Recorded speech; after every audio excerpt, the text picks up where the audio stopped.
Então vamos aí, o nosso sumário, nós vamos abordar aí todos os itens aí do nosso capítulo, né? Então vamos aí falar sobre o racionalismo, né? É uma pequena introdução, o que é o racionalismo, empirismo e ceticismo, né? E depois nós vamos falar sobre os empiristas ingleses.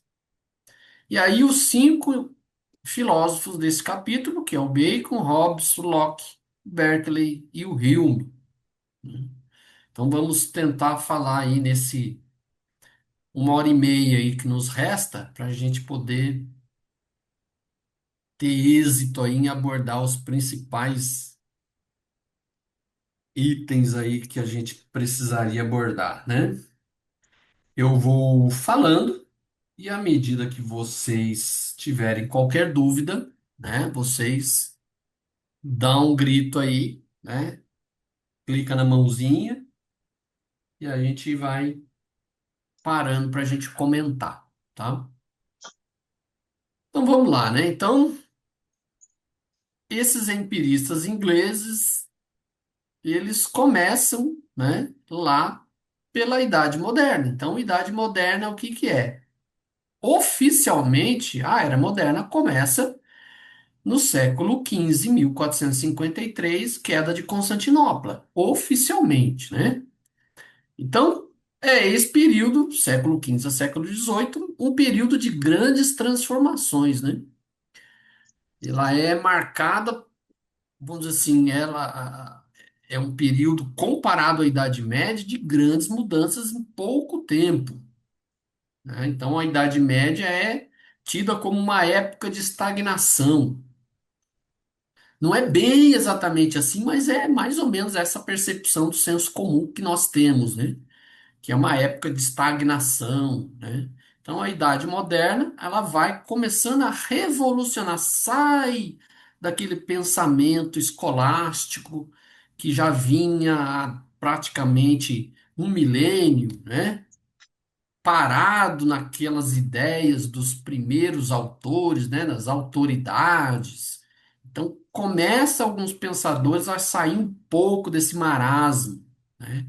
Então, começa a partir aí do Renascimento, que começa algumas mudanças, e esse Renascimento, ele é inspirado, né, em ideia do humanismo, que aí o humanismo começou até antes do Renascimento. Então, foi vamos dizer assim, uma exaltação dos valores humanos, né?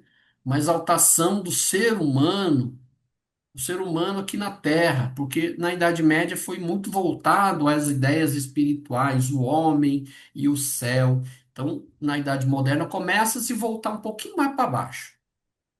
Vamos dizer assim que a Idade Média foi aquela época mais platônica, né, que vivia-se, né, vamos dizer assim, no mundo da lua.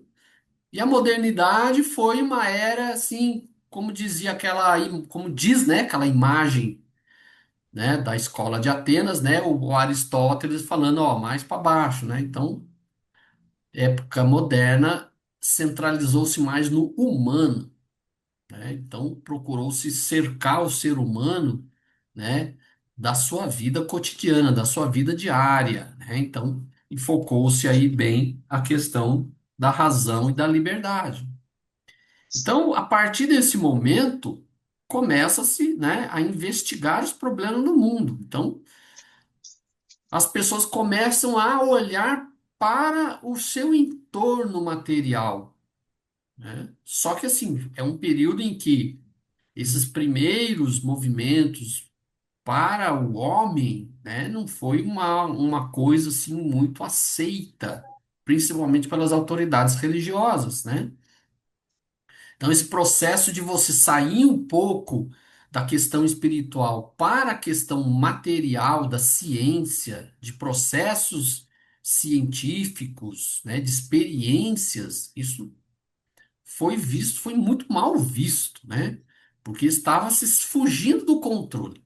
Então, a igreja que tinha o controle, vamos dizer assim, da intelectualidade, começa a perceber que aquilo começou a fugir das suas mãos, né? Então, os filósofos desse período de modernidade, eles procuraram pegar bases para afirmar as suas ideias, bases científicas, bases nas quais eles pudessem ter a segurança de dizer: isso é assim porque eu demonstrei, porque eu experimentei, e as coisas são assim. Não foi alguém que me ditou, não foi uma autoridade baseada num escrito de séculos e séculos atrás. Eu fiz a experiência, eu garanto, né? Eu a garanto que é assim. Então essa ruptura começou dessa forma. Sai dessa intelectualidade muito especulativa e começa a uma intelectualidade mais prática. Começa-se a perceber que a ciência ela precisava de praticidade. Vamos colocar em termos práticos. O que que é isso? E não ficar em especulações, né? Que a gente nunca vai chegar a lugar nenhum. Então, o racionalismo, né? Então, o racionalismo originário aí do latim ratio significa razão e é empregado, né, em diversos sentidos. Então, nesse contexto que nós vamos falar da modernidade, nesse contexto de conhecimento, teorias de conhecimento, o racionalismo é aquilo que é baseado na confiança da razão humana. A razão humana seria um instrumento capaz da gente atingir a verdade. Então, através do pensamento, através do raciocínio, nós conseguiríamos respostas, né, que até então nós não havíamos conseguido. Então, essa preferência se deve principalmente, né, questão de experiência sensorial, né? A experiência sensorial é uma fonte, né, de erros e confusões. Então, o racionalismo ele não se baseou muito na questão da experiência sensorial. Dentro do racionalismo existia algo, vamos dizer assim, uma parcela da experiência sensorial importante, mas não era o principal, em oposição, né, a, ao experimentalismo, né? Então, o empirismo, ele já vai dar um peso maior às experiências sensoriais e não tanto à razão. Então, as correntes racionalistas, eles percebem assim: vamos confiar mais na mente porque os nossos sentidos podem nos enganar, como a gente acabou de discutir. Então, esse método racional, né, ele estava em alta nesse período. Então, para a gente entender que a gente vai numa sequência, né, da aula, mas tanto o racionalismo quanto o empirismo conviveram ao mesmo tempo. Então, os dois cronologicamente conviveram na mesma época. Alguns tendiam mais ao racionalismo, a dar um peso maior para a razão do que aos sentidos, e os empiristas davam um peso muito maior aos sentidos do que à razão.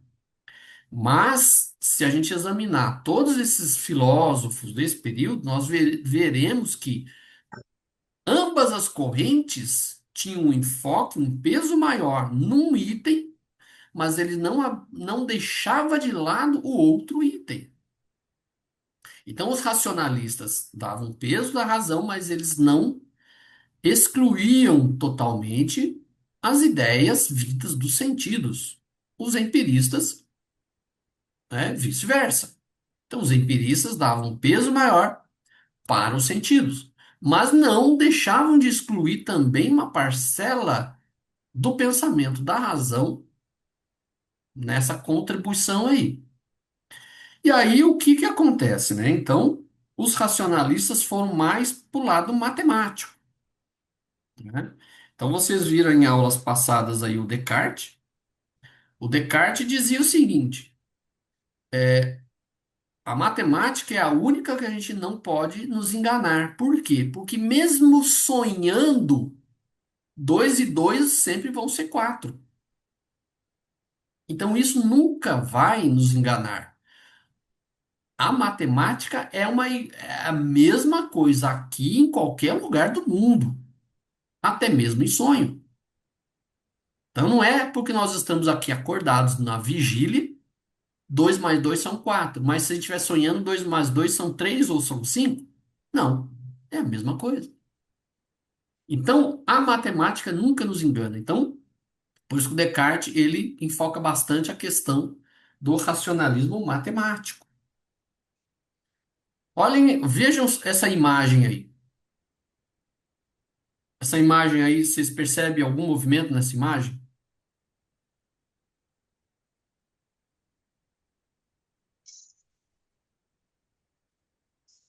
Olha para um lado, olha para o outro, olha para baixo, olha para cima, vai para o centro.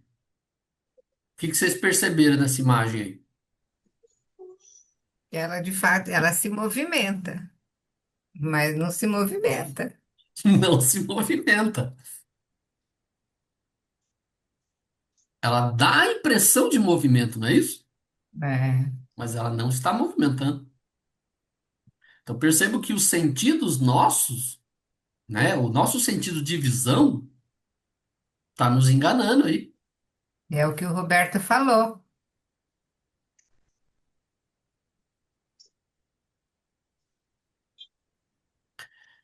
Então, o empirismo, né? Então, o empirismo, né, começa aí a partir do século XVI, ao mesmo tempo que o racionalismo aí representado pelo Descartes, e também foi, né, uma das principais correntes filosóficas desse período. Então, o que que eles colocam, né? As nossas ideias é decorrente da experiência. Então, as nossas percepções sensoriais. Então, visão, audição, tato, paladar, olfato. Então, tudo que nos vem a ideia, ela passa pela percepção. Não há nada que nós tenhamos na nossa mente que não tenha passado pelos nossos sentidos. Vocês concordam com isso ou não?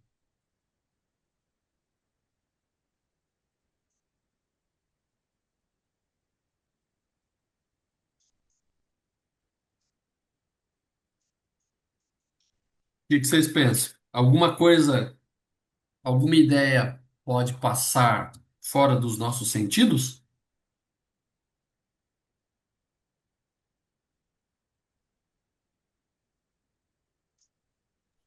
A intuição passa pelos sentidos?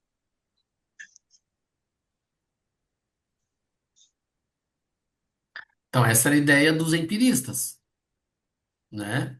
Nenhuma ideia que você tenha deixou de passar pelos sentidos. Então, para esses defensores do empirismo, não existe ideias inatas. O que seriam ideias inatas?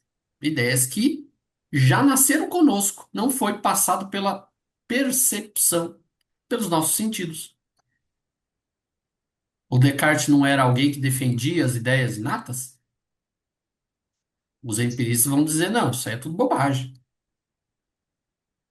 Nenhuma ideia nossa deixa de passar pelo sentido. Então não existe nada que nasça conosco, né? O John Locke é um dos mais assim ferrenhos defensores, né, de que nada passa na nossa mente sem antes ter passado pelos nossos sentidos. Então, ideias inatas não existe. Tudo tem que passar pelos sentidos. E o ceticismo, né? O ceticismo, né, é uma doutrina cética quando duvida da possibilidade de conhecermos a verdade, né? Então existe duas vertentes, que é a absoluta e a relativa, né? Isso é uma coisa bem antiga também, né? Vem lá da Grécia Antiga.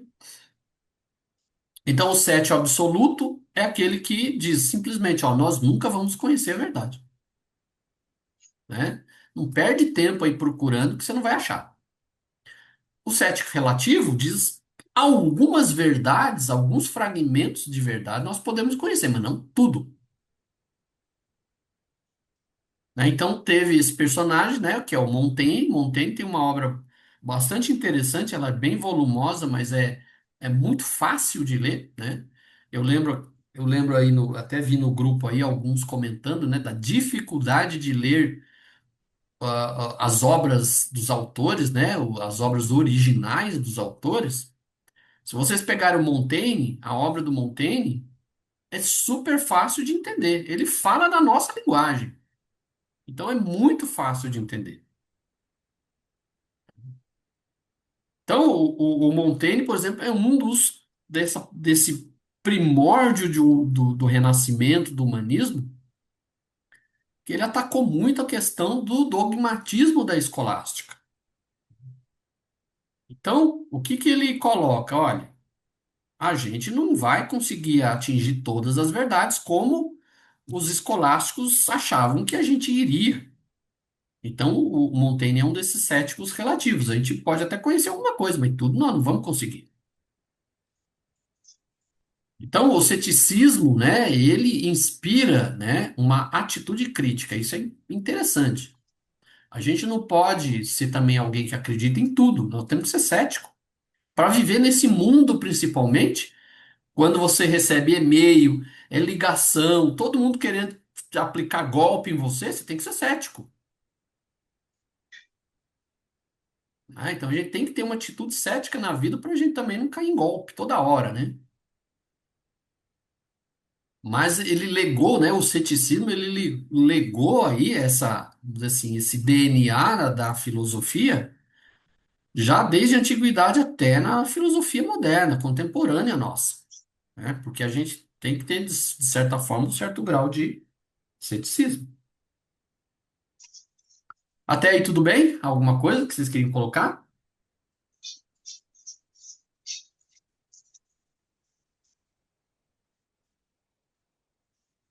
Então vamos em frente. É, Empiristas ingleses. Diga, eu quero dizer, eu tenho uma coerência comigo no que diz diga. respeito a pensar.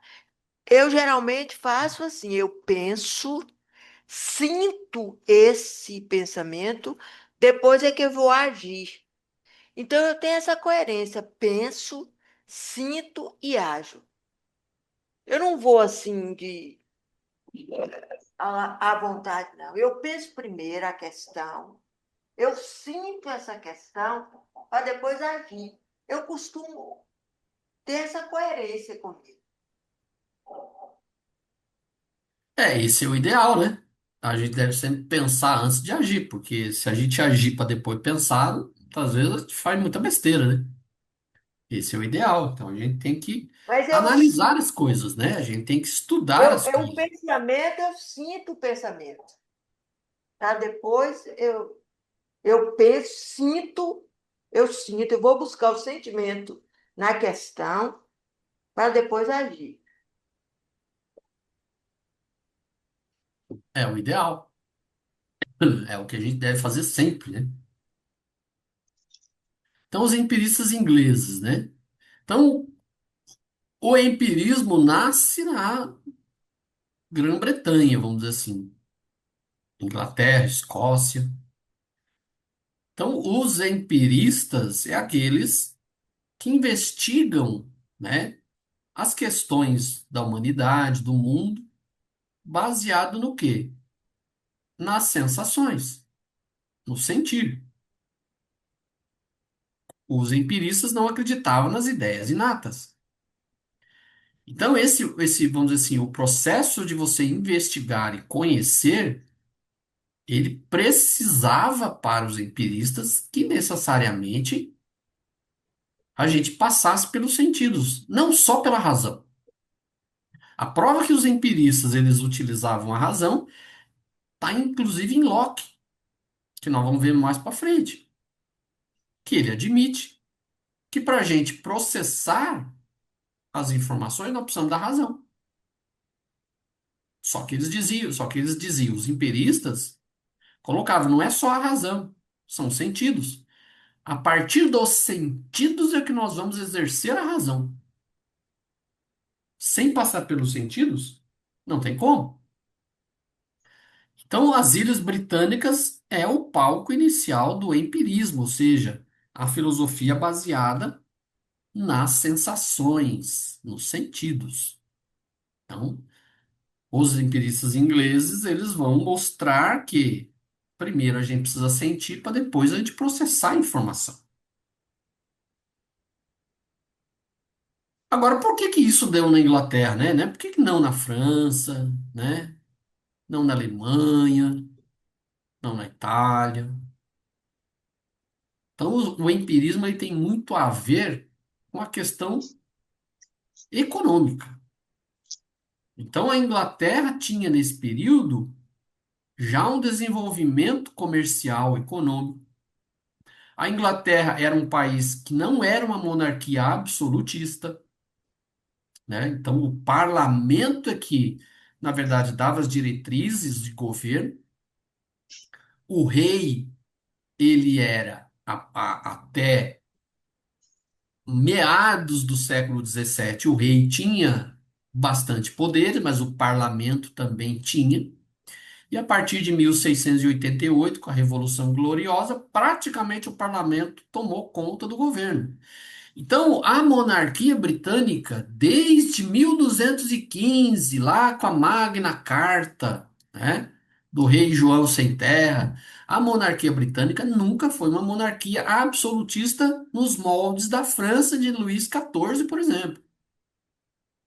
Então, houve sempre um movimento de classes burguesas, classes de nobres, né, a dar algumas cartas no governo, né? Então, o rei não decidia sozinho. Então, isso também propiciou um ambiente para que as pessoas tivessem liberdade para pensar, né?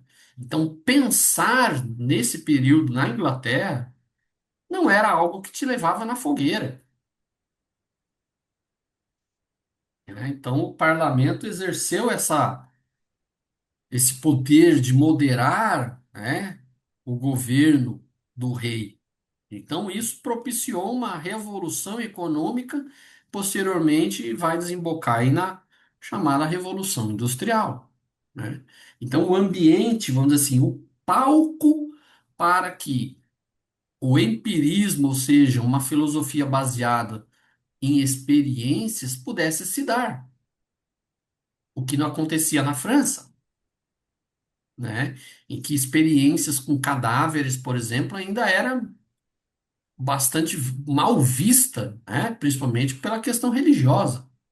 Então, na Inglaterra, a coisa já estava mais tranquila quanto a liberdades individuais. Até aí, tudo bem? Achei muito interessante sua colocação, a comparação entre França e Inglaterra, porque realmente, se na França o poder era tão totalitário, não, como fala, não tem espaço para pensar, não podia nem pensar. Absolutista. Nossa, é verdade. Olha que diferença que faz. Não tinha Sim. pensado nisso. Muito bacana, legal, obrigada. É, Muito bom. a França era chamada de filha dileta da igreja, né? Então a França sempre foi muito radical na questão religiosa. É o contrário do que é hoje. A França, depois da Revolução, vamos dizer assim, virou diametralmente o seu rumo, né? Mas naquela época era isso. Então vamos lá, o Francis Bacon, o primeiro dos nossos filósofos empiristas aí, né? Então, esse lema saber e poder está na obra de Bacon, né? Então, Francis Bacon foi aquele que começou. Então, esses filósofos, esses cinco filósofos nós vamos abordar. Até a própria ordem colocada no livro é uma ordem cronológica. Então começa com Francis Bacon e vai terminar lá no David Hume, né? Já no século XVIII. Então ele é o começo, vamos dizer assim, da experimentação. Então ele criticava muito essa questão da ideia metafísica. O que que ele queria? Ele queria que o homem tivesse experimentação prática. Vamos utilizar, né, do nosso meio material para a gente fazer experiências práticas. Não é ficar só naquele mundo metafísico, né? Naquele saber intelectual sem ação nenhuma. Vamos utilizar, né? Vamos utilizar esse saber instrumental para a gente agir sobre a natureza. Vamos controlar essa natureza. Né? Então, a natureza, na ideia do Bacon, a natureza ela tem que ser, vamos dizer, tem que servir ao ser humano. E aí, com o Francis Bacon, começa o tal do ideal prometeico da ciência, ou seja, né, a valorização da técnica e do trabalho humano. Então, Prometeu, o que que era? A figura da mitologia grega que roubou o fogo dos deuses e entregou aos homens. É um simbolismo para dizer o saber, o conhecimento que era dos deuses, restrito aos deuses, e ele é entregue ao ser humano. Né? Então, a mitologia tem muito desses simbolismos, né? Que não se sabia, não era muitas vezes prudente se colocar em palavras mais práticas do dia a dia, então criava-se, né, mitologias. Então ele tinha essa ideia de que assim, o saber ele tem que ser prático. Não adianta ser um saber especulativo, puramente intelectual. Se a gente sabe de alguma coisa, vamos aplicar isso na nossa vida prática, vamos utilizar a técnica e o conhecimento para melhorar a nossa vida, né? É como os primeiros homens que inventaram a roda, né? Então vamos, né? Vamos pegar essa aplicação prática, vamos fazer algo que seja útil, né, para nossa vida. Então os dois, tanto o Descartes quanto o Bacon, são os iniciadores do pensamento moderno, né? Só que o Bacon foi muito mais para o lado experimental do que o Descartes, né? O Descartes fez algumas experienciazinhas ali, né, com cadáveres, com animais, tudo, mas não foi assim muita coisa aprofundada. O Bacon ele já se aprofundou muito mais no método experimental. Duas obras principais, né, dele é o Novo Organo, né, que ele critica aí, né, essa questão da dedução, o método dedutivo. Ele dá esse nome para se contrapor ao Organon de Aristóteles. E tem essa outra obra que é a Nova Atlântida, New Atlantis, Nova Atlântida. Ele cria um reino utópico, né, na concepção dele, o que seria o ideal de uma civilização, utilizando os conhecimentos científicos, né? Algumas pessoas apressadamente colocaram que o Bacon defendeu a existência da Atlântida nessa obra. Tem nada a ver, ele só utilizou Nova Atlântida porque também na obra de Platão tem a menção à Atlântida, né? Então ele utilizou apenas o termo, mas a ideia inicial, a ideia passada por essa obra Nova Atlântida é um reino utópico, como é a Atlântida, também um reino utópico, né? Mas a Nova Atlântida seria um reino onde a tecnologia, o desenvolvimento tecnológico servia ao ser humano, para tornar a vida do ser humano uma vida melhor. E aí a gente pode, né, destacar aí dois aspectos, né, da filosofia de Bacon, que é o pensamento crítico, né, representado pela questão dos ídolos que ele coloca, e a sua defesa do método indutivo. O método indutivo não foi Francis Bacon que criou. Se vocês perceberem nas próprias obras do Aristóteles, ele menciona o método indutivo. Só que ele não foi muito a fundo, né? Ele não acreditava muito. Quem pegou o método indutivo para valer foi Bacon. Então ele resgatou o método indutivo como método de conhecimento. E aí ele coloca na obra dele são quatro ídolos que atrapalhavam a humanidade no progresso. Então ele coloca, o primeiro são os chamados ídolos da tribo. Isso que está em verde aí é o texto da obra dele mesmo. Eu peguei textualmente alguns trechos da obra dele. Então ele coloca assim, que os ídolos da tribo estão fundados na própria natureza humana, na própria tribo ou espécie humana. Então, os ídolos da tribo são o quê? Preconceitos que nós temos, verdades, né, não questionadas, são os ídolos da tribo. Então, essa postura de acreditar em verdades e não questionar é contrariamente ao espírito científico. Se a gente acredita em tudo que nos entrega e a gente não questiona, não vai a fundo, não pergunta, não contrapõe, a gente não avança em nada, né? Porque já entregam para nós. Durante a Idade Média foi isso sempre.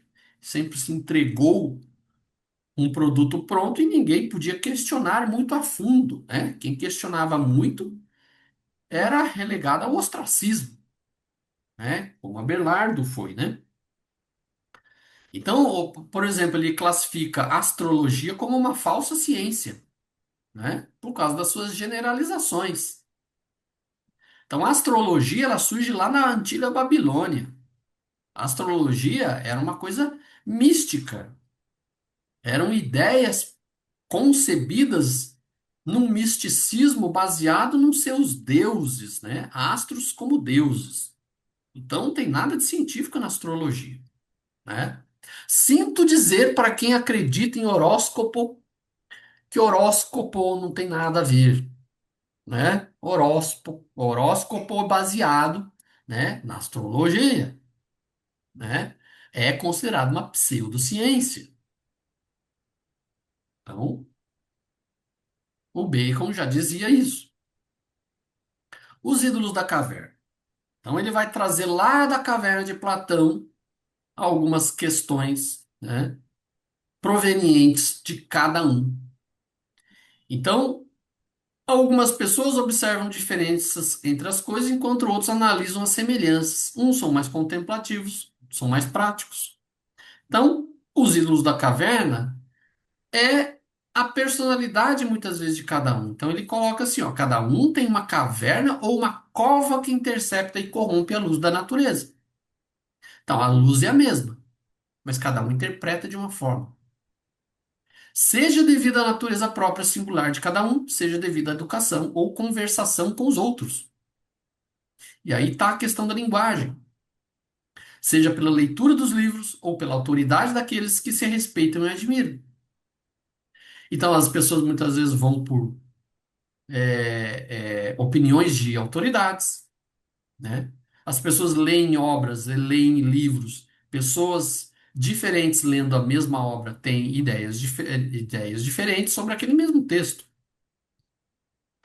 Então, os ídolos da caverna são as falsas noções que nós temos a respeito do que existe no mundo, né? Então, é uma alusão ao mito da caverna de Platão, que cada um, muitas vezes dentro da sua caverna, prefere ficar naquela caverna, não quer questionar.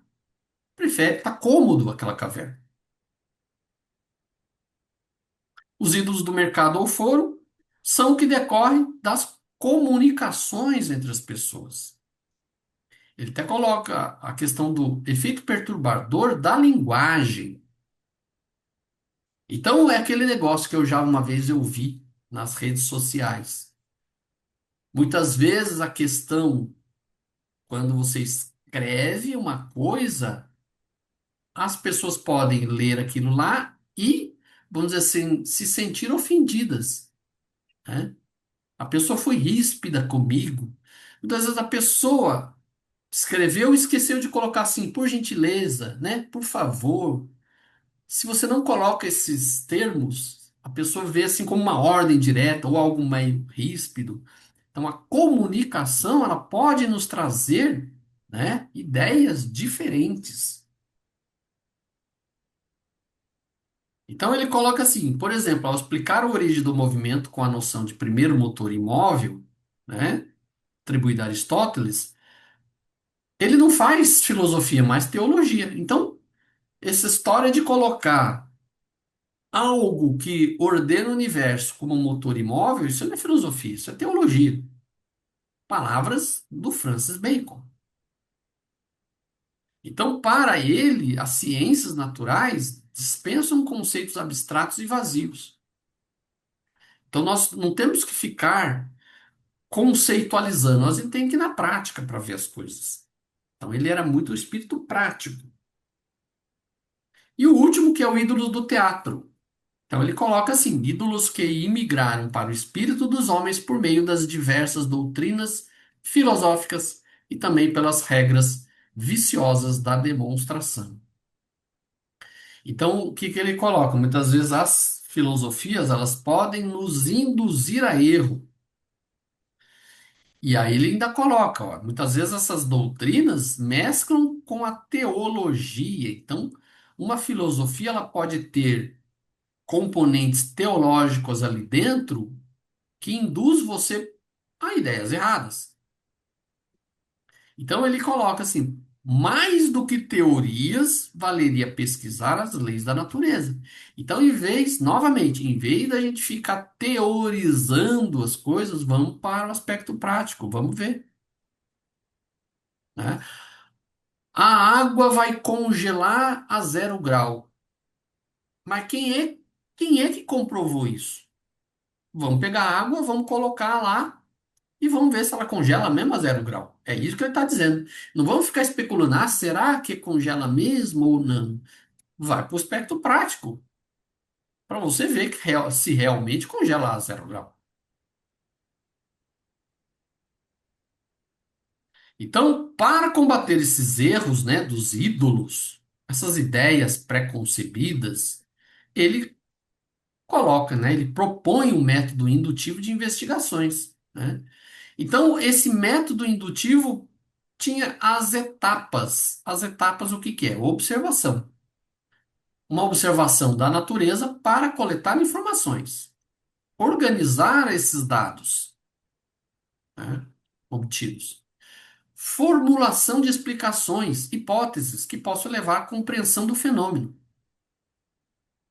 E comprovação ou não da hipótese mediante experimentações repetidas. Então, hoje na ciência, esse é o método científico. Para você chegar a leis gerais, você tem que fazer um passo a passo repetidas vezes. Se esse fenômeno se concretiza todas as vezes, estabelece aí uma lei, não é? E aí ele dizia assim que muitas vezes a gente começa uma investigação com muita certeza e termina com muitas dúvidas, né? Mas aquele que começa com dúvidas, ele pode terminar com algumas certezas, né? Então, se a gente já chega certo que as coisas são assim, no fim a gente pode se decepcionar. Mas se você começa sem expectativas, você pode conseguir ganhar algumas coisas, né? Não é isso que fala-se muito? A gente não deve ter expectativas, porque senão a gente se decepciona. Então, a grande contribuição do Bacon, né, foi fazer esse método, elaborar esse método de investigação, né? Esse método de investigação capaz de conciliar a observação de fenômenos, elaboração racional das hipóteses e uma experimentação controlada para comprovar essas conclusões. É o método científico hoje. Diga, alguém quer falar alguma coisa? Então, espera um pouquinho. E Con- aí? Tá Na- processando a informação aí? Aí tá dando um nó aqui, peraí. Então, na França, ainda estava absolutista. Sim, Na Inglaterra, bem menos.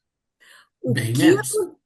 o que aconteceu com os papas da Inglaterra, os bispos da Inglaterra? Eles devem ter surtado, porque o Bacon veio balançar todo o esquema deles.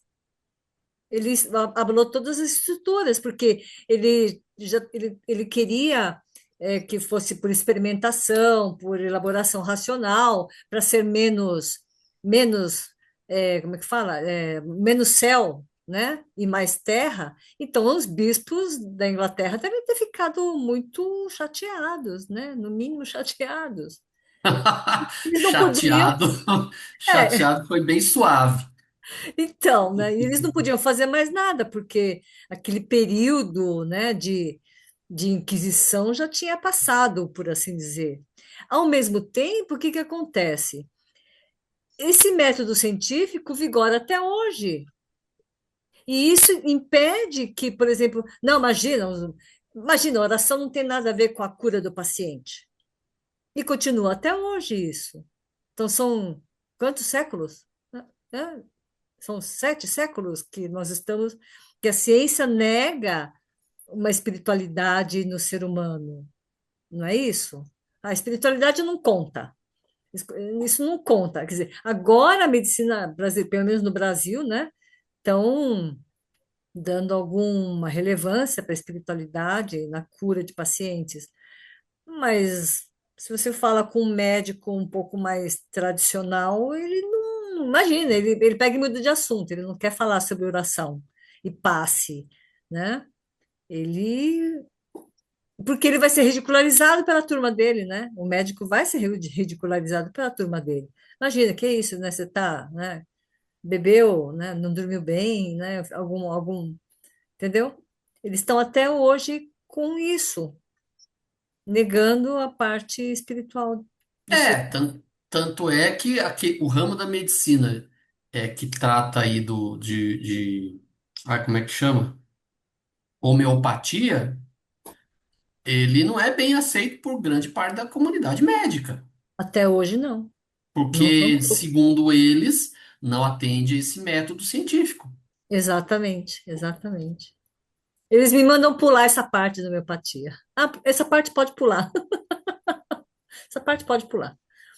Esse período em que o Bacon viveu é um período em que a Inglaterra já era anglicana, né? Então o rei Henrique VIII já tinha cortado relações com a Igreja Católica. Certo. Uma das coisas que também propiciou, né, um pensamento um pouco mais livre na Inglaterra, né? Porque Ok. senão, com certeza, o Bacon já tinha queimado na fogueira.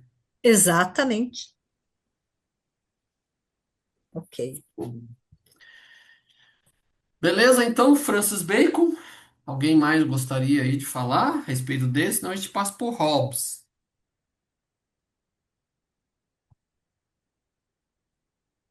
Então vamos lá por Hobbes. Então, entre os que criticaram aí o dualismo, né, de que Descartes foi o Thomas Hobbes.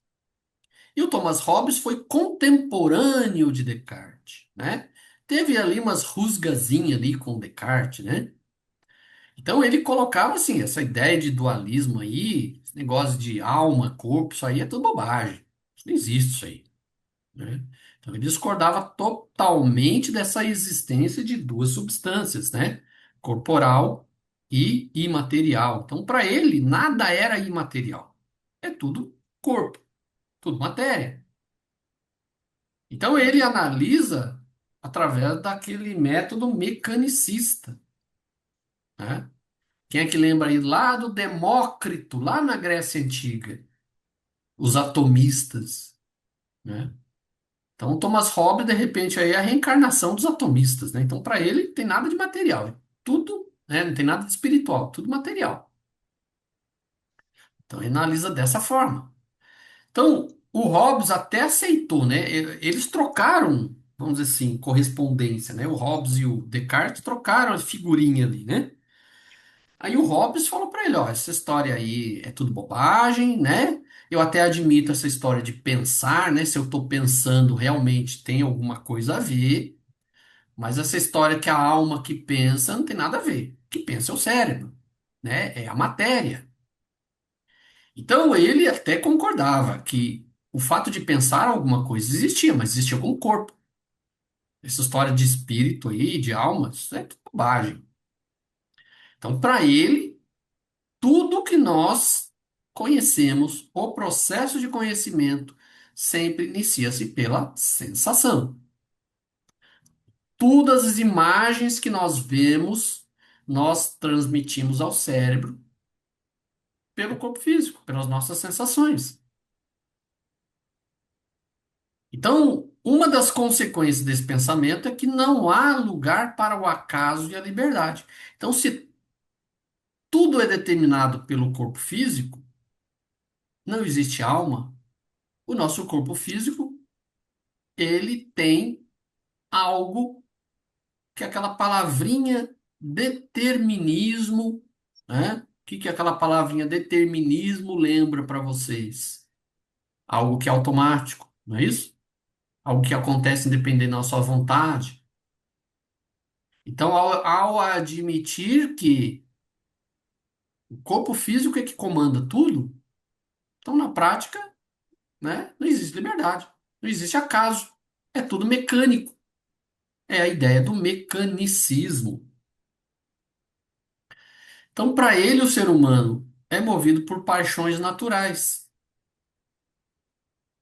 A ideia dele é que o ser humano ele é movido para satisfazer os seus próprios desejos, né? Então, o objetivo do ser humano não é fazer o bem para os outros, nem salvar a si próprio, é satisfazer desejos, mesmo que isso seja necessário prejudicar alguém. O que que vocês acham dessa ideia? A gente está aqui nesse mundo para satisfazer o nosso desejo e a gente tem que fazer independente de qualquer coisa, mesmo passando por cima dos outros. O que que vocês pensam disso?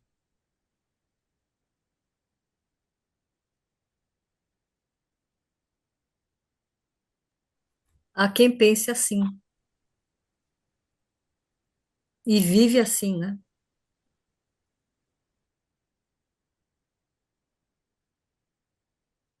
Espero que nenhum de nós aqui pensemos dessa forma, hein?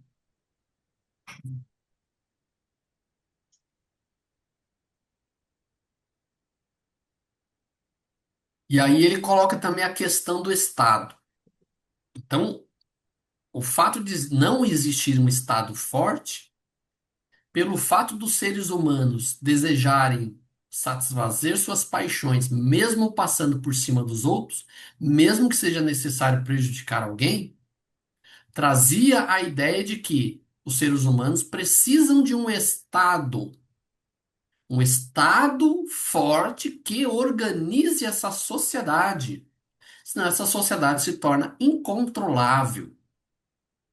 Então, essa sociedade se tornaria violenta, terrível.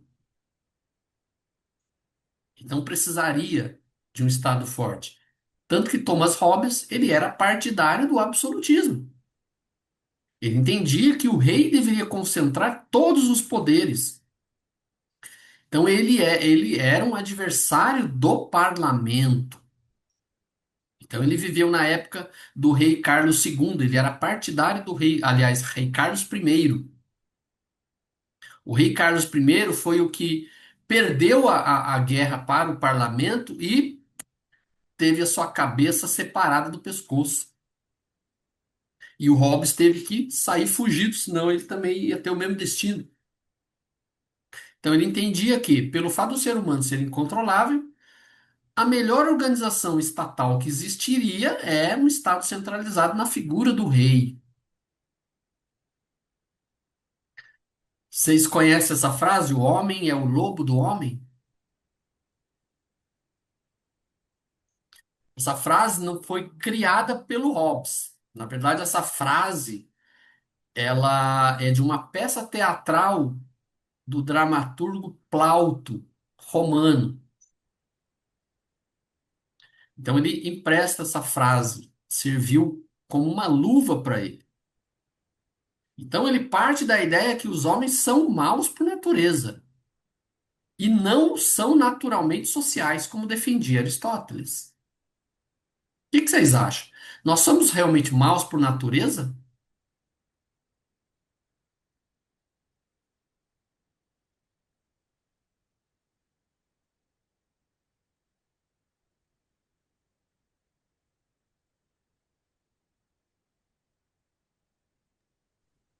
Somos mal por ignorância, não?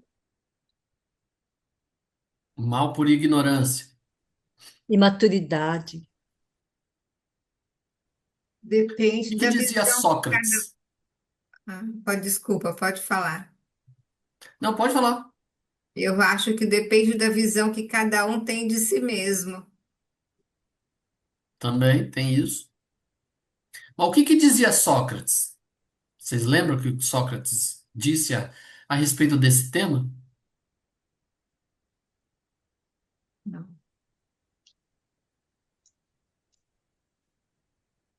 Não lembro? Sócrates dizia o seguinte, que ninguém é mal por natureza. As pessoas são, na verdade, ignorantes. Ignorantes no sentido que as pessoas não conhecem a verdade. Que a partir do momento que as pessoas conhecessem a verdade, elas deixariam de ser más.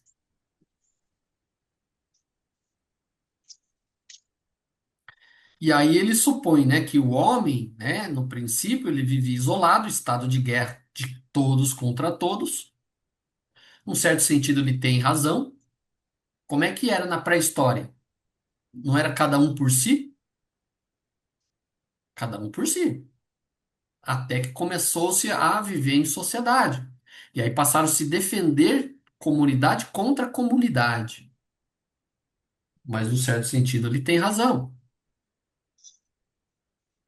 E aí, nessa vida violenta, né? A vida era bruta, a vida era curta. Então, esse estado de coisas só teria fim com a fundação de um Estado centralizado. Então, a ideia de Hobbes é que a sociedade traz paz aos indivíduos. Ele é um desses famosos filósofos contratualistas, né? Que tem a ideia de que precisa existir um contrato social entre os cidadãos de uma determinada sociedade para viver em comum. Regras, né? De comum acordo. Essa figura aí é o chamado Leviatã. Então é um detalhe, né, que foi colorizado, porque o original é preto e branco. É o detalhe colorizado do frontispício, ou seja, a contracapa da obra Leviatã do Thomas Hobbes. Então ele simbolizou na figura do Leviatã esse poder real. Então veja que ele está empunhando a espada, que é o poder real, e uma espécie de cajado ali, que é o poder religioso. Então, o rei, ele deveria simbolizar o poder político e o poder religioso. Então, o poder do Estado absoluto deveria ser algo que inspirasse medo nas pessoas, para que as pessoas vivessem harmonicamente, né, nesse estado. A história mostra que, na verdade, ele estava completamente errado, né? Então, a gente não precisa ter medo do Estado para viver harmonicamente, basta a gente ter esclarecimento. Mas ele entendia dessa forma. Tudo bem aí até o Hobbes? Algum comentário que vocês gostariam de fazer?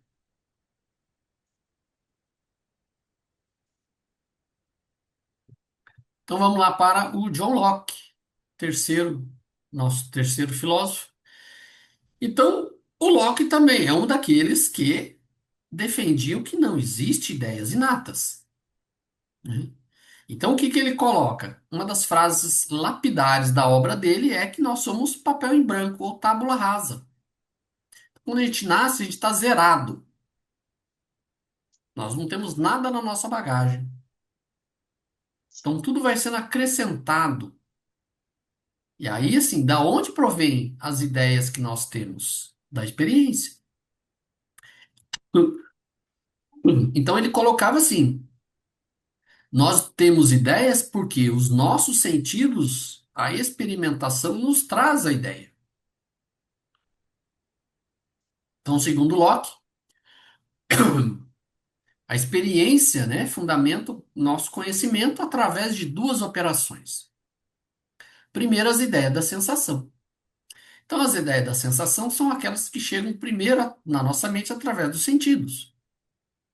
Então, essas ideias que nos são trazidas por nossos sentidos são através das qualidades dos próprios objetos, né? Cor, né? Calor, né? Temperatura, né? Gosto. Tudo isso, através dos sentidos, chegam à nossa mente. E através das ideias da reflexão. Então, o que que ele colocava? As ideias da reflexão resultam da combinação e associação das sensações por um processo de reflexão. Então, nós temos a ideia, através das sensações, e as sensações mais as nossas ideias se combinam, se mesclam, resultando num produto. Esse produto, o que que é? A ideia da reflexão. Então, segundo Locke, através da sensação, combinado com as nossas ideias, chegamos à ideia da reflexão, ideias da reflexão igual conhecimento. Então, nós só adquirimos o conhecimento através dessas duas etapas. É a sensação e a ideia, que se transforma numa reflexão, que é uma ideia pensada, uma ideia refletida, uma ideia trabalhada pela nossa mente. Então ele coloca assim: seriam ideias como a percepção, o pensamento, duvidar, o crer, o raciocinar. Então nós precisamos fazer esse processamento para que nós chegamos a uma conclusão. Essa conclusão são as nossas reflexões, que é o produto final, né, dessa combinação. E esse produto final seria o conhecimento. Então, a reflexão seria o nosso sentido interno. Então, das ideias simples, a gente avança em direção a ideias cada vez mais complexas. Mas aí ele fala assim, que a mente sempre tem as coisas materiais externas como objeto de sensação e as operações de nossa própria mente como objeto da reflexão. Então, as sensações isoladamente não serviam de nada. As nossas ideias isoladamente também não servem de grande coisa. Por isso, ele não é adepto do racionalismo puro e simples. Você precisa ter a sensação e a ideia, que combinados traria para nós a reflexão. Então vejam que ele não despreza a razão, ele só não dá a importância maior para a razão.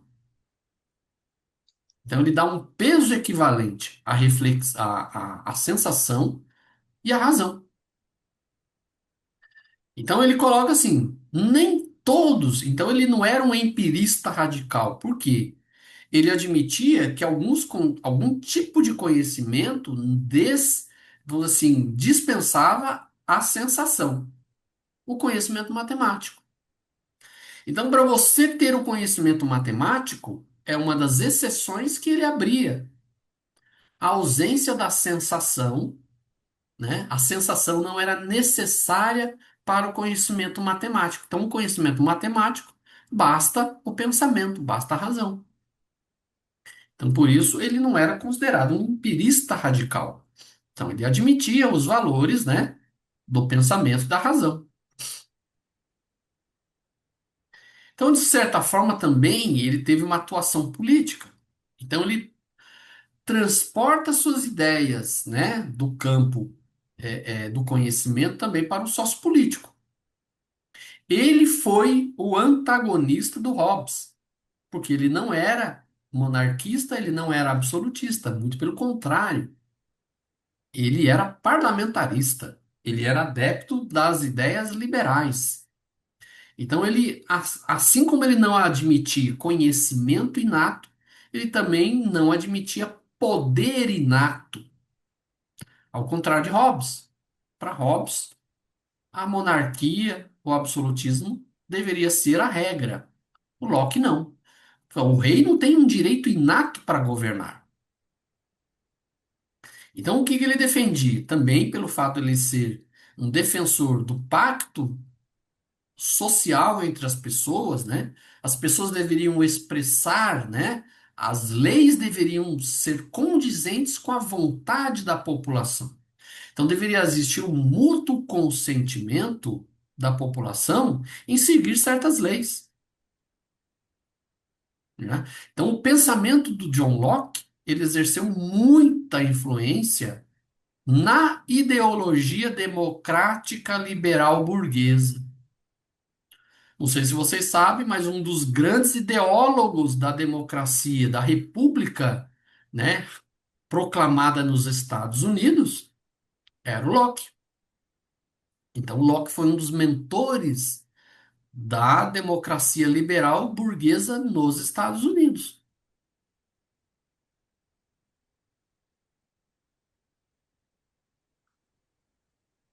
Tudo bem até aí?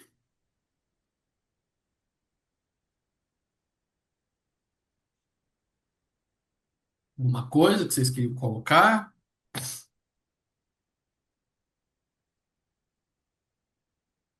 É, como diz, o povo tem,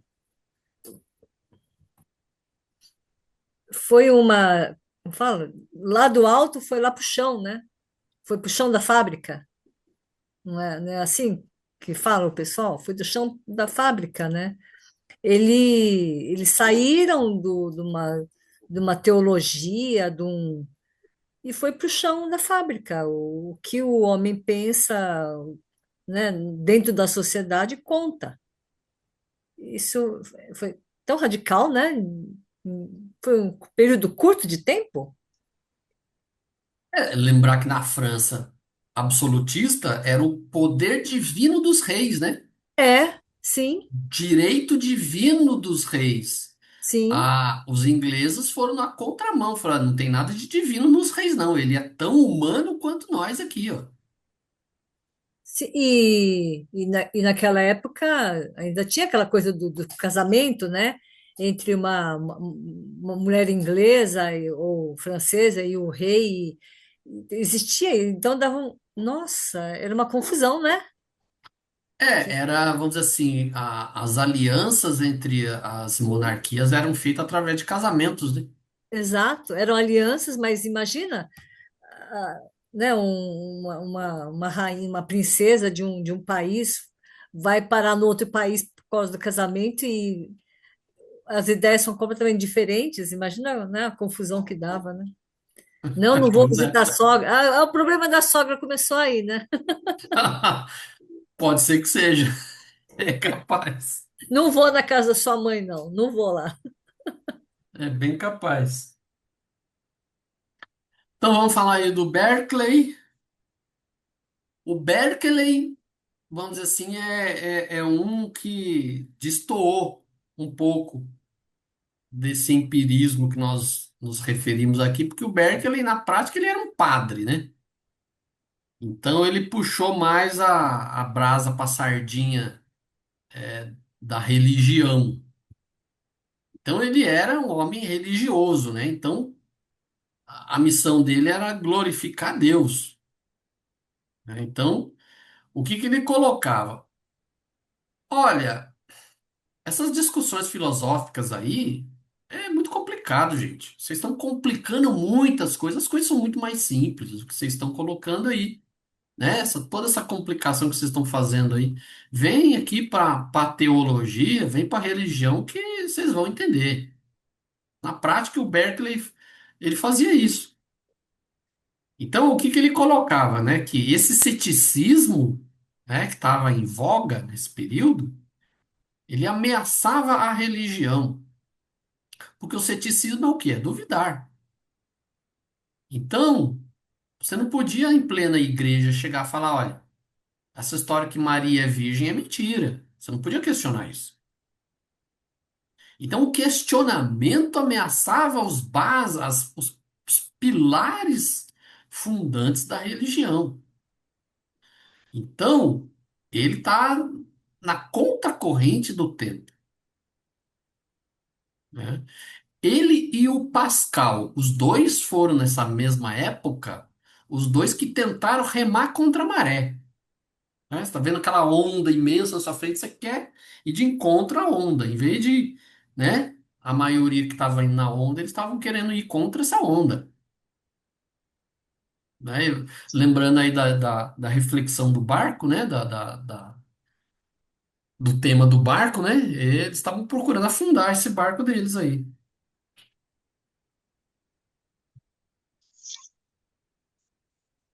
Então aí o Berkeley, na verdade, ele não é um nostálgico, ele não estava querendo voltar ao passado, né? Voltar àquela coisa da Idade Média.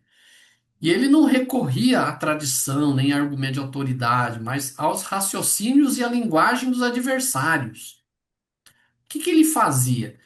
Na falta de argumentos melhores, ele pegava o argumento dos filósofos adversários e tentava mostrar que tinha alguma contradição.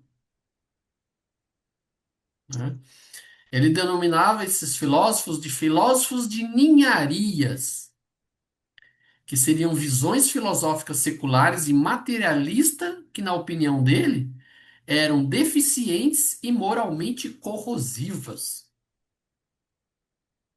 Então, para ele, essas ideias, né, desses filósofos céticos, né, empiristas, radicais, isso aí acabava, né, destruindo a religião e, ao mesmo tempo, não explicava as coisas que eles se propunham, né, a explicar. É isso que o Berkeley pegava no pé. Falou, vocês não estão explicando tudo que vocês pensam que vocês estão explicando.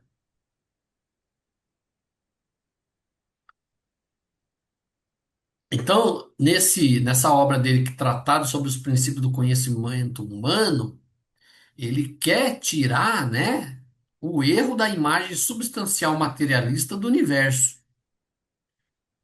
O ataque dele é a filosofia de Newton. Então, Newton vem trazer conceitos revolucionários para a época. E aí ele vem dizer que o Newton não estava tão certo assim, como ele pensava que estava. Então, ele procura dizer: olha, o Newton está um pouquinho enganado aí nas histórias dele, cuidado aí. Né? Esse materialismo dele aí tem muitos erros. Do Locke, ele coloca assim, que o conhecimento é conhecimento de ideias, não de fatos. Então, ele vai mais para um lado assim, ó. As ideias do Locke, né? Embora ele possa estar certo em algumas coisas, né? Esse experimentalismo dele aí não vai trazer, né? Tantas ideias corretas assim. Então, cuidado com essa experimentação aí também, que o Locke coloca que isso aí pode estar em erro. Então, segundo Berkeley, todas as ideias são nada mais que sensações. Toda ideia é apenas uma sensação singular. Então, o que a gente chama de coisas emerge da combinação constante ou da coexistência habitual de algumas dessas ideias. Então, o que que ele coloca? A ideia principal da filosofia do Berkeley é a afirmação de que a matéria não existe. Por isso que ele pega no pé dos filósofos materialistas e empiristas, porque eles estão trabalhando com algo que não existe, segundo a afirmação do Berkeley. E aí que eu pergunto para vocês, o que vocês acham? Né? O que vocês pensam disso? A matéria não existe, como ele colocava? A ideia do Berkeley é assim: eu estou vendo vocês aqui pela janelinha. Então, na minha janelinha aqui, tem um, dois. Eu estou me vendo, mas eu estou vendo um, dois, três pessoas. As demais pessoas que estão aqui nessa aula, que não aparecem para mim, não existem. Só existem as pessoas que eu estou vendo aqui. Essa era a ideia do Berkeley. O que vocês pensam sobre isso? Será que ele tá certo ou está errado?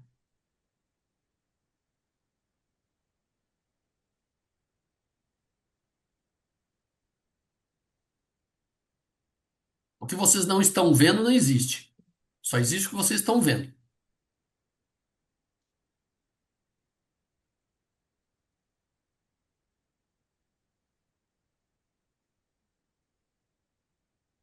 Deu nó, deu nó nas ideias aí?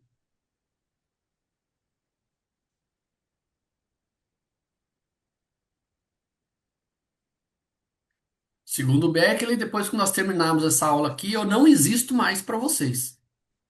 Eu existo agora. Terminou a aula, eu não existo mais. Então, o ataque dele às filosofias empiristas, que eram baseadas na coisa material, sensações, ele vai dizer que estão erradas por causa disso, que a matéria não existe. Ele tinha que dizer alguma coisa para atacar o materialismo desses filósofos. A forma como ele encontrou é dizer que a matéria não existe. Mas como que a matéria não existe? Né? Tem algum fundamento isso? Então ele coloca assim, que os objetos que a gente percebe, né, são ideias. Ideias na nossa mente. São coleções de ideias. Então, essa filosofia, né, do Berkeley, assim como as demais que trabalham com essa visão de que o mundo é alguma maneira baseada nas ideias, é conhecido como idealismo. Então, tudo que é baseado nas nossas ideias é o idealismo. Então, ele colocava assim: o mundo, ele existe porque está nas nossas ideias, não porque ele existe materialmente. Mas como assim, se o mundo não existe, o que que nós estamos transitando então todo dia? Né? A gente pega o ônibus, a gente vê as pessoas, então ninguém existe. Faz algum sentido isso? Então foi a forma que ele encontrou para desconstruir a filosofia dos outros filósofos empiristas, porque atacava a religião, o materialismo e o questionamento atacava a religião. Eu precisava atacar de alguma forma essas ideias. Então a explicação que ele dá para as coisas que nós não vemos é que Deus está pensando nessas coisas. Então, por exemplo, o meu carro que está estacionado lá na garagem, por exemplo, eu não estou vendo. Então, segundo Berkeley, ele não existe.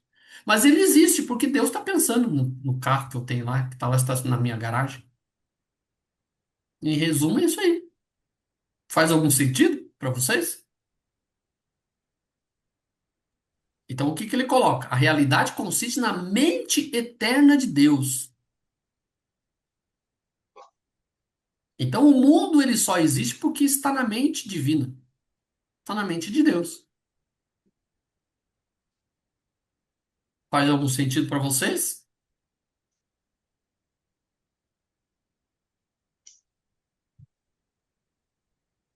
Está totalmente desprovido de coerência ou não? O que que vocês pensam? Parece desprovido de coerência. Será que foi dele? Eu agora não lembro de onde veio aquela frase. É, é uma pergunta, né? Me Quando a fala. gente não olha, a lua está lá? Não sei se é dele, mas tem. Tá bem Parece coerente com a dele. ideia. É coerente com a ideia dele, né? Eu Sim. ouvi essa frase algumas vezes, mas eu não lembro em qual que era a circunstância, mas eu lembro dessa frase. Talvez ele não esteja tão enganado assim se nós remontarmos as ideias de como surgiu o universo. Como surgiu o universo? Não foi das ideias de Deus? O universo não existe porque Deus pensa?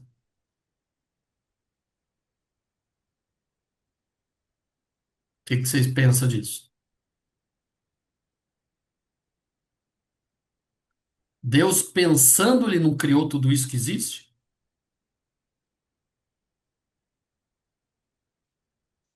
De certa forma, sim, né? Não que as coisas deixem de existir porque a gente não olha, mas as coisas existem por quê?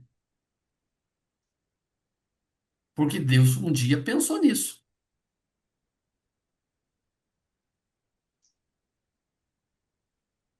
Não está mais ou menos de acordo com o que está lá, inclusive no livro dos Espíritos? A obra divina é Deus pensando. Mas ele pensou e moldou a matéria, né? Então, totalmente errado. Ele não está. Mas ele se equivocou em algumas coisas. A impressão que dá é que ele queria fazer a oposição, Sim. só fazer a oposição. O conteúdo É, não era muito importante, o importante era fazer a oposição, a impressão que dá. é fazer uma pirraçazinha com os outros Isso, filósofos, não é isso? essa é a impressão que dá. Vou atrapalhar a vida desses filósofos Isso. materialistas aí, porque eles estão se afastando de Deus, né, da religião. Então vamos colocar aí um nó na cabeça deles, né? E vamos ver o que que dá, né? Então, a exposição, né, o cerne da exposição do Berkeley é que existir é perceber ou ser percebido, sendo este o significado de existir, ou seja, a gente só existe se a gente é percebido. Se eu estou percebendo vocês, vocês existem. Se eu não estou percebendo vocês, não existem. Essa é a ideia dele. Ninguém o, Então, ninguém o classificou como esquizofrênico ou coisa parecida. não sei. Está parecendo um Não pouquinho sei. esquizofrênico. Não sei. Então, assim, para ele toda a realidade depende da ideia que fazemos das coisas. Então, a realidade existe de acordo com o que nós estamos pensando. Isso aqui é uma frase dele, tá numa das obras dele, ó. Ele coloca assim: o que os olhos veem e as mãos tocam existe. Existe realmente, não o nego. Só nego o que os filósofos chamam matéria ou substância corpórea. Então, para ele, as coisas existem realmente. Ele não nega que as coisas existem. Mas ele quis dizer assim, não é exatamente como esses filósofos materialistas estão colocando, né? A matéria ela tem uma essência que é divina. Não é a essência exclusivamente materialista e mecanicista, como esses caras aí estão colocando, não. Eles estão enganados. Então, apesar de ele ser classificado como também um empirista, né, ele tem essa questão de defender a imaterialidade. Então, ele era um empirista que não defendia a materialidade, o que já é um contrassenso, não é verdade? Porque o empirismo, necessariamente, você teria que ter alguma ligação com a matéria, né? Então, ele é um empirista imaterial.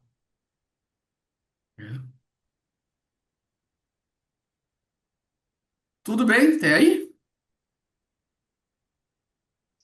Alguma coisa a mais do Berkeley que alguém gostaria de colocar?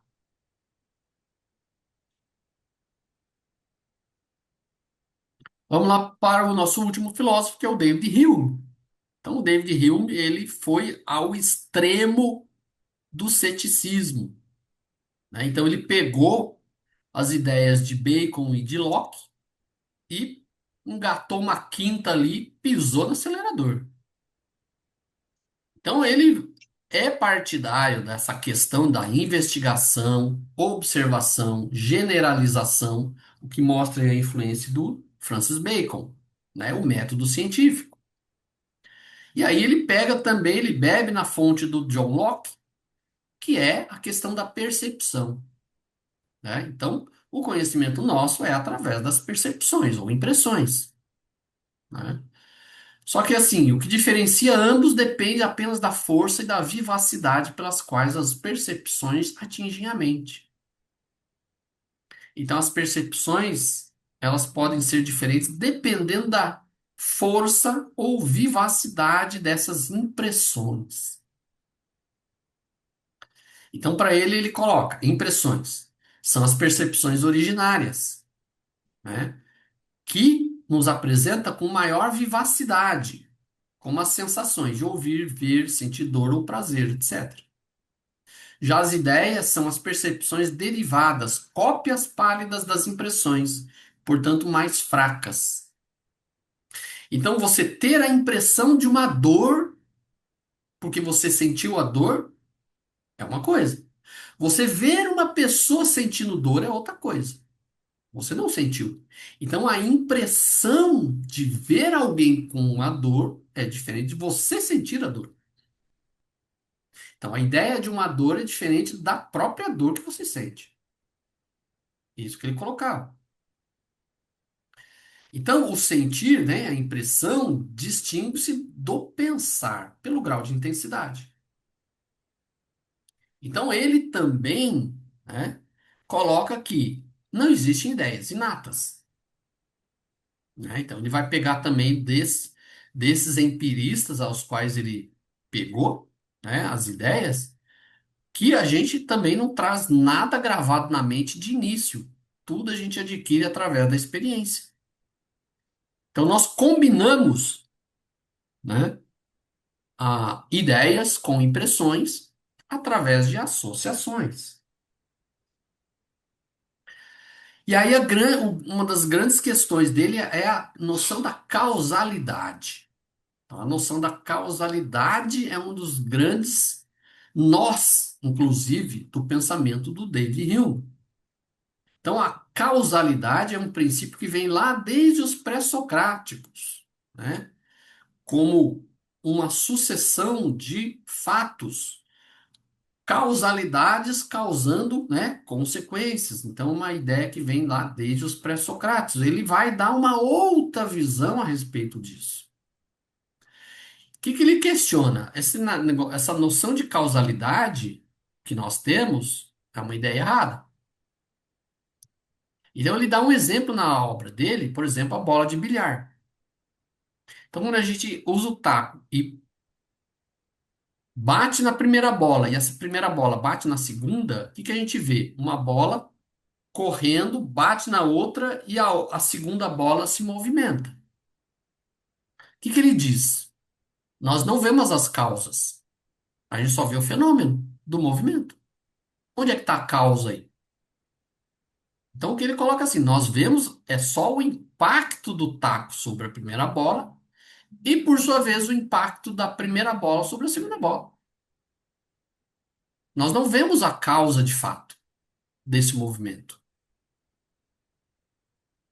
É um negócio um pouquinho difícil de entender. As obras do Hume, lidas no original, são um pouco difíceis de entender, viu?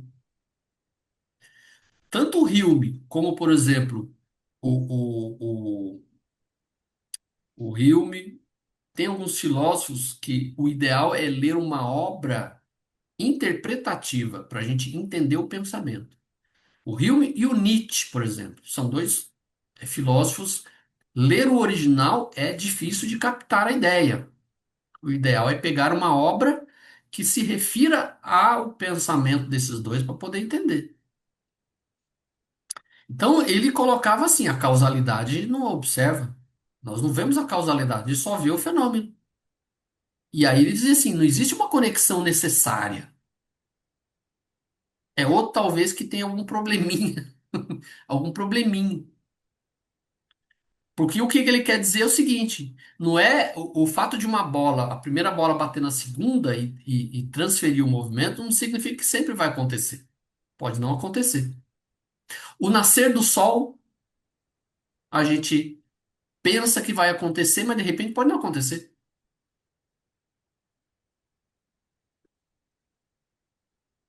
Então aí a ideia do raciocínio indutivo, que vai do particular para o geral, partindo de percepções repetidas que nos chegam da experiência, a partir dessa repetição, nós chegamos a uma conclusão.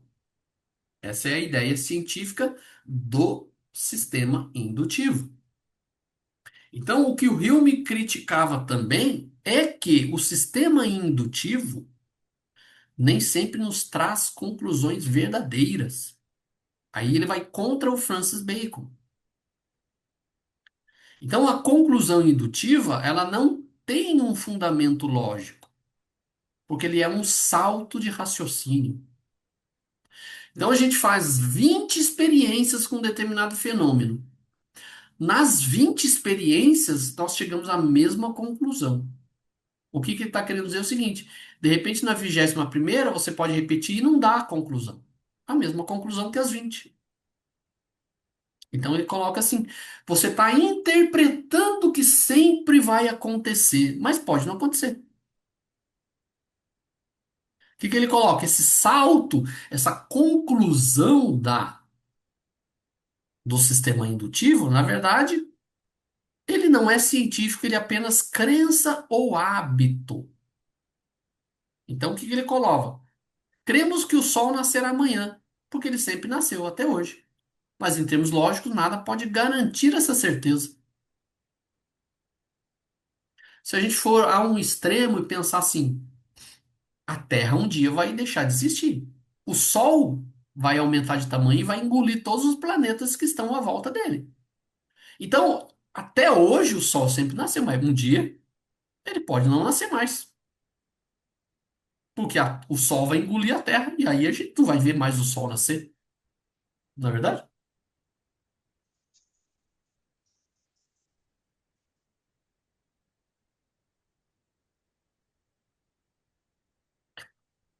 Ai, ai. Vamos lá, então. Então, como explicou o Hill, somente o raciocínio dedutivo, aí ele vai para o lado do Aristóteles. O raciocínio dedutivo é apenas o raciocínio dedutivo que tem uma lógica. Então, ele é partidário da razão dedutiva. Nas obras do Hume, ele admite que é cético. Não, eu sou cético mesmo, né? Ele coloca assim que a gente está subjugado pelos sentidos. Sentidos e muitas vezes hábitos. E aí, muitas vezes, esses hábitos, como a gente não pode ter uma certeza que sempre acontece, na verdade são probabilidades.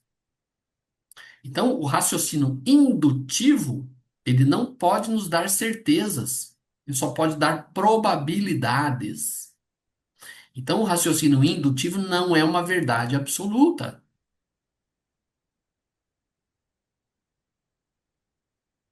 Então, aí, nesse sentido, né, as crenças que nós temos, né, acaba que essas crenças vai nos orientando.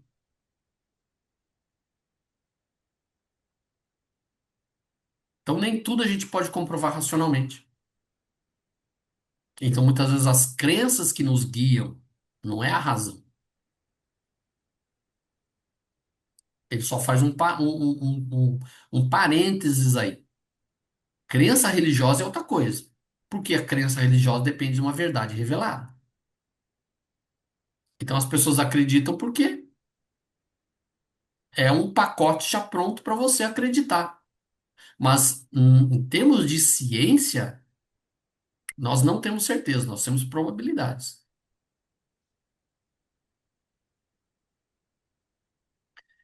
E aí ele, né, ele como sendo um cético, né, ele conclui que o conhecimento científico não está baseado em bases racionais. O que que ele coloca? E, na verdade, nós temos hábitos. Então, os nossos hábitos, na verdade, a gente tende a colocar como uma certeza, mas na verdade são probabilidades. Então, a gente não pode colocar as coisas como certeza, né? Porque elas não são certezas irrefutáveis. Mas aí ele coloca assim: se a gente tiver sempre a ideia de que nada é certo, sempre tem uma margem de erro, uma probabilidade de dar certo ou uma probabilidade de dar errado, isso faria com que as pessoas fossem mais tolerantes. Porque aí a gente volta lá no comecinho da questão do barco. Nós temos certeza que a gente sempre vai conseguir atingir os nossos objetivos? A gente chegou à conclusão que não, né? Sempre existe uma margem de erro nas coisas. Então a gente somos seres falíveis, né? A gente erra também. Então ele coloca assim: se a gente vive numa sociedade que sempre tem certeza de tudo, se você errar, você está lascado. Você vai ser condenado. Mas se a gente se baseia numa sociedade onde nem tudo é uma certeza e sim probabilidade, isso faz com que as pessoas sejam mais tolerantes. Porque se eu, né, erro, eu tenho que ter tolerância com o outro também que pode errar. Então, na ideia dele, as sociedades seriam mais tolerantes se a gente fosse, né, se baseasse mais nas probabilidades. E aí ele coloca assim, que os princípios da moral não têm fundamento na razão, mas no sentimento. Então a moralidade é um conjunto de qualidades. E esse conjunto de qualidades é baseado o quê? Na utilidade. Algo é útil para a sociedade ou não é? Então, para ele, entendi assim. conceito de justiça, né, seria o direito de propriedade. Então, se todos respeitassem o direito de propriedade dos outros, não queresse roubar alguma coisa que pertence ao outro, estaríamos numa sociedade melhor. Então, ele entende assim, não teria necessidade, né, de ter poder judiciário, de ter polícia, se o homem fosse bom, se ele entendesse, né, que todos têm direito. Então, ele entende que a ideia de você ser mais tolerante e você compreender que todos têm direitos iguais aos seus, nós viveríamos aí numa sociedade melhor. Conclusão, para a gente finalizar, e já estamos no nosso horário.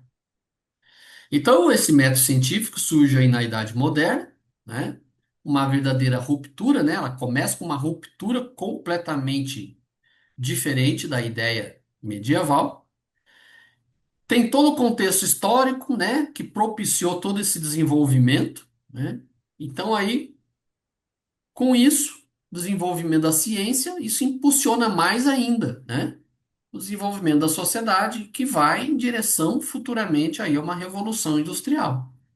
Então, esse período da Idade Moderna é um período onde o homem tem mais confiança em si mesmo. É quando o homem começa a perceber que ele pode transformar o mundo.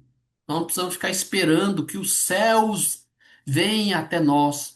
Nós podemos criar o céu aqui na Terra, né? É uma das ideias, inclusive, do marxismo. Não vamos ficar esperando o céu vir até nós. Vamos transformar a Terra nesse céu. Então é isso que esses filósofos modernos tinham ideia, né? Nós temos a capacidade de transformar o mundo. Essa nossa bibliografia. Vocês gostariam de falar alguma coisa?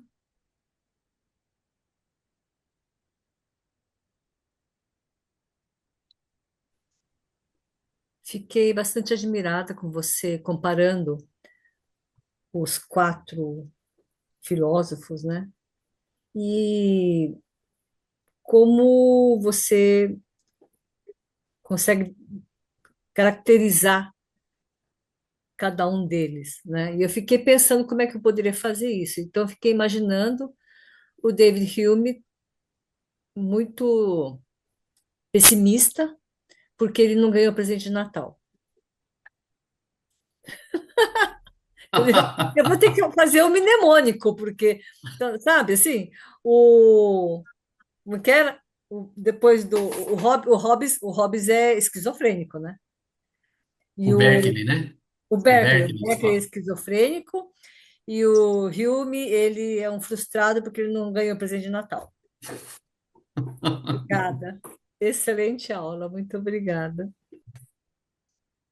Então é isso aí, gente. Mais alguém gostaria de pôr alguma coisa aí, alguma colocação que vocês gostariam de fazer? É bastante informação mesmo, viu? Eu vou depois passar para vocês a apresentação lá no grupo, e aí vocês, qualquer coisa, vocês podem colocar lá no grupo lá também.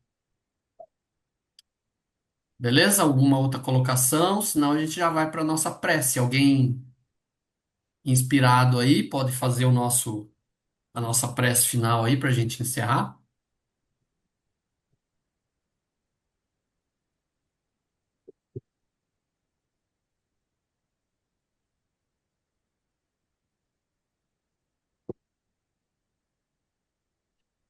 Mais nenhuma colocação? Então vamos lá. Então alguém se apresenta aí para fazer a nossa prece final para a gente. Eu ainda vou ter que ir para fazer minha janta. Eita, Alguém se habilita aí, inspirado? É coisinha simples, não eu precisa vou nada fazer. rebuscado, não. Eu vou fazer. Então tá bom. Bom, agradecemos a inspiração dessa noite, os esclarecimentos que o Cláudio nos trouxe. muito bem colocado, Senhor, que, que sejamos inspirados por essas pessoas, para que atinjamos os nossos objetivos nesse aprendizado e que a nossa noite seja bastante abençoada, Senhor. Em nome de Jesus, que assim seja. Assim seja. Então, boa noite a todos Boa noite. e até o ano que vem, né? Boa Ah, é noite. Natal para todo mundo. Pois é. Bom Natal. Até o ano que vem. Até. Até o ano que vem, com muita vontade Boas, de estudar. Boas festas para todos. boas festas para todos. Até para o ano. Tchau, seu Mário. Tchau. Tchau, Boa tchau. noite a todos. Boa Boa noite. noite. Boa noite.